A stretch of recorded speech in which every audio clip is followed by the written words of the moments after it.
C'est une manière de, j'allais dire, reconstituer les morceaux d'un pulse qui est celui d'une vie, qui est de l'ordre de l'enfance aussi. Je suis né au bord de la Seine, j'ai vécu beaucoup en rapport avec l'eau, j'habite maintenant au bord de la Saône.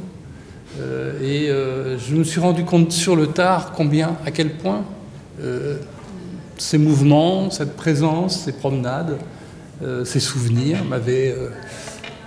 excusez-moi, je suis un peu ému, m'avait accompagné.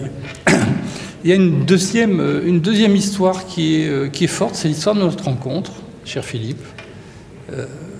Là aussi, une histoire de promenade, d'itinéraire, de quai, de fleuve. Les choses se rejoignent toujours.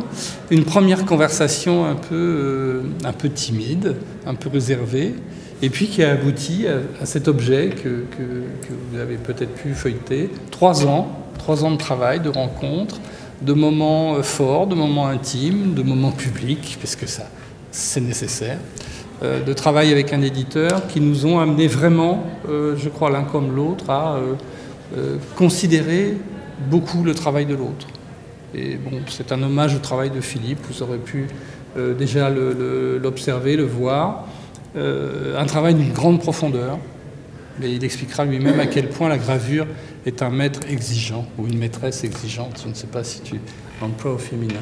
Et puis pour finir et être court, une troisième histoire qui est l'histoire d'un fil littéraire, pour dire les choses, qui m'a amené d'écriture, bon, je suis journaliste à la base de formation, d'une écriture relativement stéréotypée, de l'éphémère, de l'information, une information chasse l'autre, à une écriture plus libérée sans doute, avec cette étape qui n'est pas la moindre, que j'ai essayé de franchir, de travailler non pas sur les gravures de Philippe, pour en faire en quelque sorte l'exégèse ou l'illustration, mais au contraire cheminer en parallèle avec son propre imaginaire. Ce livre, Eau forte, l'imaginaire du fleuve, c'est pour moi une extraordinaire aventure, parce que c'est la rencontre entre un éditeur, un écrivain, et puis moi-même, et puis toute une équipe derrière l'éditeur.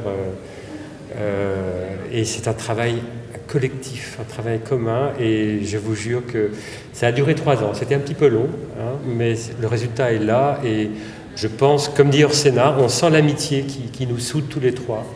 Et ça a été une aventure qui a vraiment, du fait d'une rencontre, du fait du hasard d'une rencontre, ça a coulé de sources. Hein. C'est bien pratique quand on explore le monde aquatique des fleuves et des eaux. Et ce livre, j'en tremble encore parce qu'il est là grâce à Benoît, grâce à son graphiste.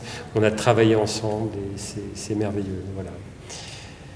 Donc l'origine un petit peu de ce livre, c'est au Paraguay, où je me suis rendu pour exposer, pour travailler là-bas 2 fois.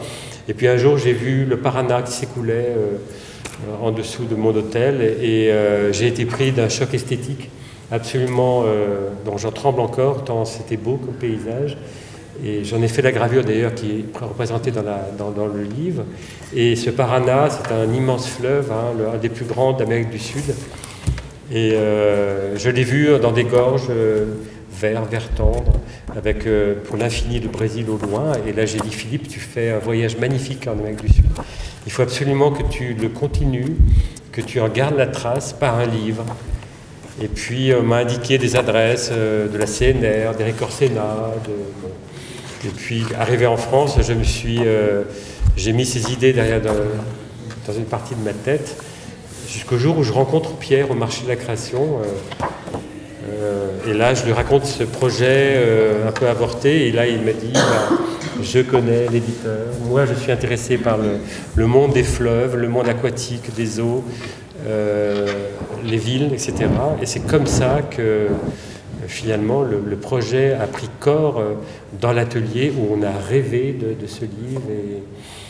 Alors là, je leur ai dit tout de suite, d'abord, je voudrais un an et demi pour travailler, que le projet soit à long terme, parce que sans long terme, sans durée, on ne peut pas travailler et faire quelque chose de bien dans ce monde un petit peu qui va très très vite. On a besoin de se poser, et c'est vraiment un luxe de se poser quand on fait un livre. Mais pour un livre avec des images dedans, il faut entre 2 ans et demi, 3 ans évidemment de temps. Et c'est ce temps qui a été donc, à mon avis, un garant de qualité. Voilà. On ne peut pas aller plus vite que le vent, ni le fleuve, évidemment. Pierre en a parlé, on a travaillé sur 2 cheminements en parallèle, sans trop savoir ce qu'allait faire l'autre. Et c'est ça qui est beau, sachant que parfois on se réunissait, moi je te balançais des images et lui m'envoyait quelques textes pour parfois se réunir, pour qu'on n'aille pas trop dans d'autres directions.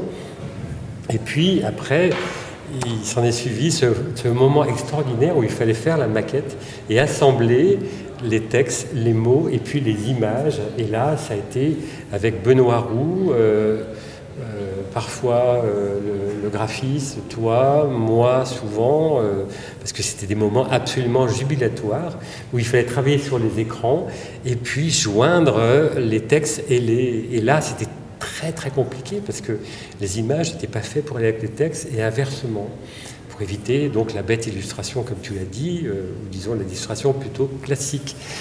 Et ça a été d'une complexité et on est arrivé, là il a fallu enlever des textes, il a fallu enlever des images et puis en rajouter, puis je vois Benoît me disant j'arrive pas à mettre cette image, j'arrive pas à trouver son pendant, je sais pas, est-ce que tu pourrais peut-être me rajouter un texte, ou alors une image, un dessin, voilà, etc. Donc je me suis remis au dessin et ça a été quelque chose En même temps, c'est la première fois de ma vie où je n'ai pas eu de problème d'inspiration.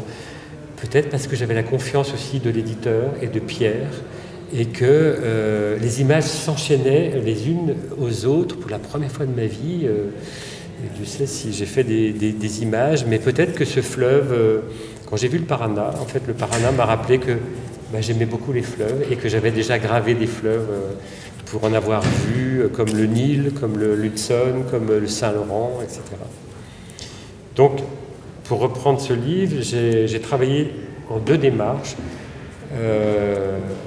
imaginaires, parce que j'étais absolument incapable de m'installer le long d'un fleuve et puis de dessiner. Et en fait, je me suis souvenu des fleuves que j'avais vus, et puis j'ai inventé des fleuves que j'aimerais voir. Donc, j'ai jamais vu le Mékong, j'ai jamais vu l'Amazone vue de haut, mais je les ai imaginés en travaillant sur l'archétype, les couleurs du vert de l'Amazone, du Mékong, du Rhin, etc.